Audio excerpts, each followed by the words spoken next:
Bueno, a ver, yo creo que la industria manufacturera en México se ha destacado desde hace muchos años por ser un líder en ciertas industrias muy específicas, ¿no? Creo que todos más o menos tenemos claro que México es un exportador muy importante de vehículos automotores, coches. Creo que también nos queda más o menos claro a todos que México también produce y exporta muchos aparatos eléctricos, electrónicos, desde celulares, computadoras, tabletas, pasando por todo lo que nos encontramos en la cocina de nuestras casas, básicamente.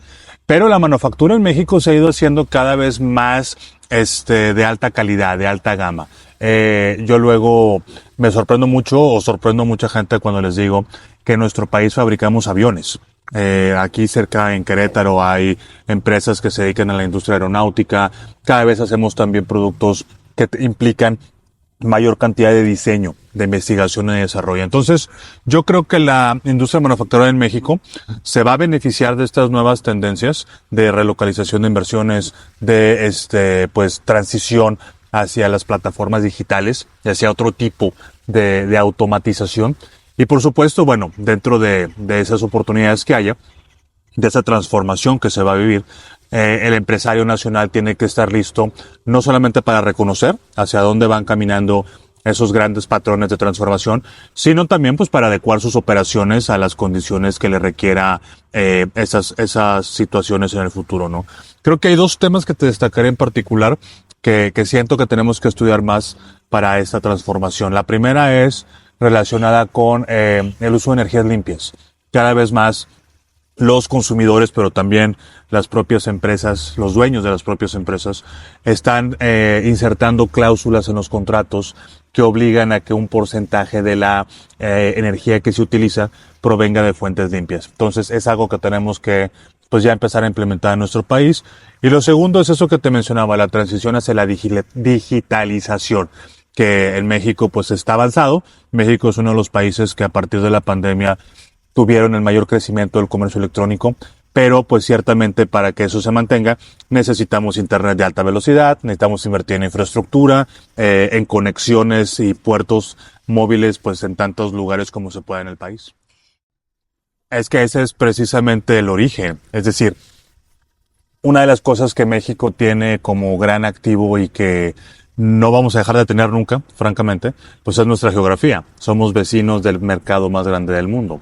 Si alguien en Aguascalientes o en Querétaro pone un producto en un camión, pues ese camión en 48 horas puede estar en Chicago, en la frontera norte de Estados Unidos. Entonces, eso es una gran ventaja que las empresas que han venido a invertir, pues desde luego lo reconocen.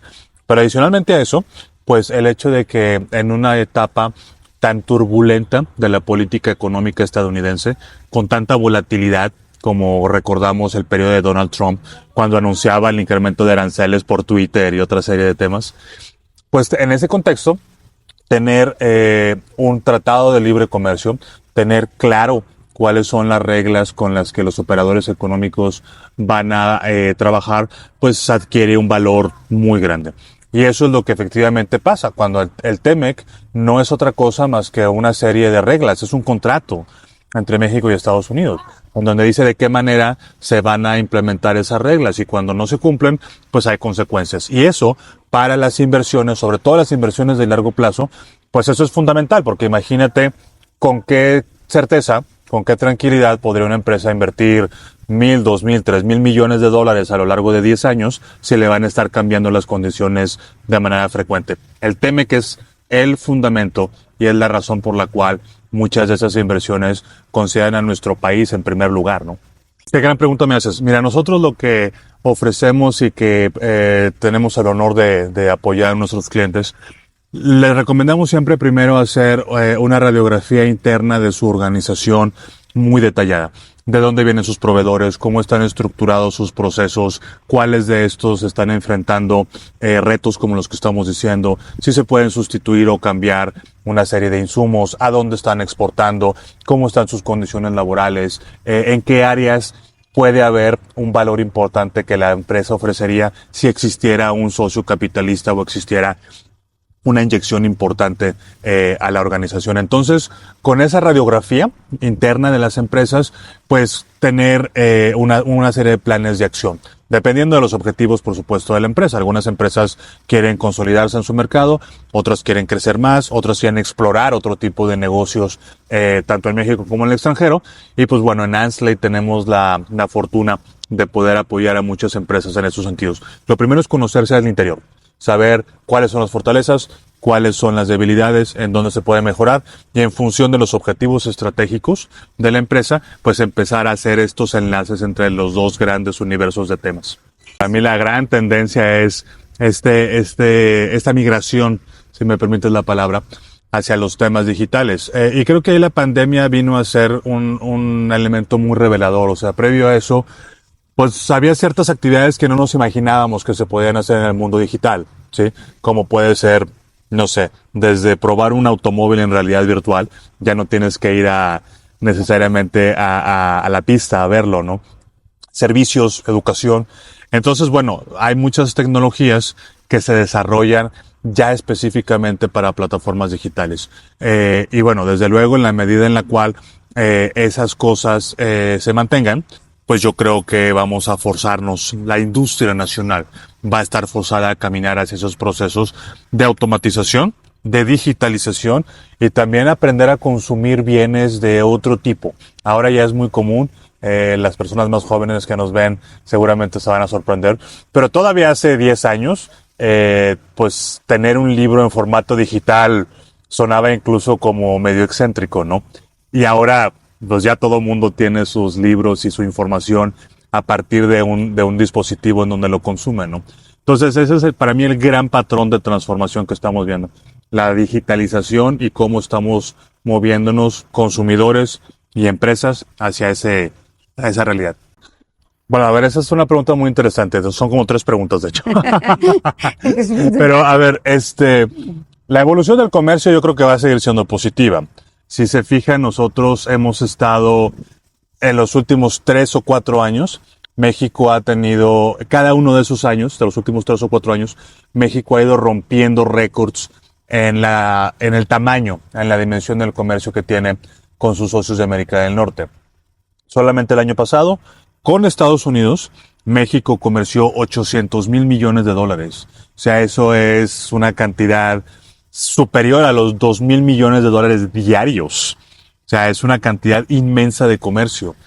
No hay ningún tipo de expectativa o no se espera que eso se vaya a reducir. Por el contrario, en la medida en la que Estados Unidos siga teniendo estos problemas de rivalidades con países como China o temas de otra calibre en Europa, pues se va a empezar a concentrar el comercio todavía más dentro de la región de América del Norte. Entonces, en esa situación, pues yo esperaría, con razones muy fundamentadas, no es una esperanza vaga, yo esperaría que el comercio siga creciendo. No es descabellado pensar que en 5 años posiblemente México y Estados Unidos van a estar comerciando por encima de un billón en español, un trillón en inglés, o sea, 1,000,000 de millones de dólares de comercio. Ahora, este comercio no va a pasar solito, no va a pasar de manera inercial, ¿sí? Necesitamos, México y como América del Norte, necesitamos invertir en infraestructura, necesitamos invertir en capacitación de nuestro personal, necesitamos invertir en el manejo de la frontera, crear más puentes de cruce entre ambos países. Necesitamos también continuar promoviendo estas nuevas áreas de alta manufactura que estábamos hablando en una pregunta previa, pues porque muchos de esos procesos se hacen en otras partes del mundo, se hacen en Europa o se hacen en Asia. Y para eso otra vez el tema que es fundamental. Si hay un tema que es muy importante tener presente, en el 2026 el tratado se va a revisar. Esto lo que quiere decir es que hay una cláusula en el acuerdo que obliga a que 6 años después de la entrada en vigor, o sea, en el 2026, los 3 países, México, Estados Unidos y Canadá, se van a sentar para hacer una evaluación muy integral del acuerdo. Y en esa evaluación, pues dirán qué es lo que les gusta, qué es lo que no les gusta, qué es lo que se puede mejorar, ¿ok? Esa evaluación de los 6 años va a ser el primer gran reto que tiene el acuerdo para que se vaya a reafirmar esta convicción de integración regional, para que se puedan tomar medidas o insertar nuevas obligaciones que estén más acorde a lo del futuro. Y aquí un ejemplo muy sencillo. Hace 8 años, cuando se estaba negociando el acuerdo, 2017, el tema de inteligencia artificial no estaba tan presente. Entonces, si ahora vamos al TEMEC y vemos el texto del TEMEC, no hay un capítulo de inteligencia artificial, porque hace 8 años eso no era importante. Entonces, con esto lo que te quiero decir es que las revisiones periódicas que se establecieron ahí, no hay que tenerles miedo, hay que ser muy serios al respecto. No hay que tenerles miedo, pues porque nos pueden dar la oportunidad de incorporar estos temas, como el que te digo de inteligencia artificial, pero hay que prepararse para ello. Otra vez, las organizaciones tienen que hacer sus análisis internos, los gobiernos también tienen que hacer sus análisis internos y llegar con toda la información que sea posible a ese proceso, pues para que sea ágil, para que sea constructivo, sobre todo, y para que lo mantengamos aislado de temas políticos. Aquí, una cosa que yo he repetido mucho es que mi preocupación radica en que el 2026 se convierta en un instrumento de análisis o de reafirmación política y no un instrumento económico, técnico, como lo hemos sabido mantener hasta ahora. Ojalá así siga. Bueno, a ver, yo creo que este tipo de eventos bueno, en este caso estamos hoy en Aguascalientes, pero también hay foros similares de este tipo en otros lugares donde seguramente también ven sus plataformas, en Guadalajara, en Puebla, en Monterrey, en Hermosillo, en Tijuana. Saludos a todos los amigos que están viéndonos desde allá. Yo creo que ese tipo de foros tiene una importancia capital porque ayuda primero a difundir la información. Suena muy irónico, pero en una época en la cual la información está disponible en todo momento, el reto es saber encontrar esos elementos de información que realmente nos sirven y no perdernos. Entonces su plataforma y ese tipo de eventos hace un muy buen trabajo de educación en ese aspecto, ¿no? Entonces, ojalá tengamos más, ojalá y los vea yo en otras partes del país también hablando de esto mismo, y que se organicen eventos para difundir la importancia de lo que estamos hablando. ¿Y por qué digo yo, o por qué creo que es muy atinado el título del evento en el que estamos hoy? Pues es que, como platicaba al principio, todas las expectativas económicas del país, toda la posibilidad de atraer inversión, toda la facilidad que tendríamos para insertarnos en cadenas de manufactura de alto valor, etcétera, todo está ligado al TEMEC. Si no tenemos ese acuerdo, si de repente el acceso de productos mexicanos a Estados Unidos se ve comprometido, la realidad económica del país va a ser muy mala. Y no me hagan caso a mí. Bueno, traten de hacerme caso a mí. Pero si ustedes van, que aquí, bueno, el reto para los que nos están viendo, si ustedes van y revisan los informes de los analistas financieros, el que ustedes quieran, el Deutsche Bank, JP Morgan, etcétera, etcétera, si revisan sus análisis y sus proyecciones para México, invariablemente dice que las expectativas económicas y de inversión de México están ligadas al TEMEC. Entonces, bueno, pues yo hablaba del activo que es ser vecino de Estados Unidos. El otro gran activo es el TEMEC. Hay que cuidarlo, hay que aprovecharlo, hay que saber entenderlo. Es un organismo vivo y en el 2026 va a pasar pues por su primer gran tema, ¿no? Se va a estar graduando de alguna manera y es nuestra responsabilidad llevarlo, pues no solamente de forma exitosa en esa transición, sino a la siguiente etapa también.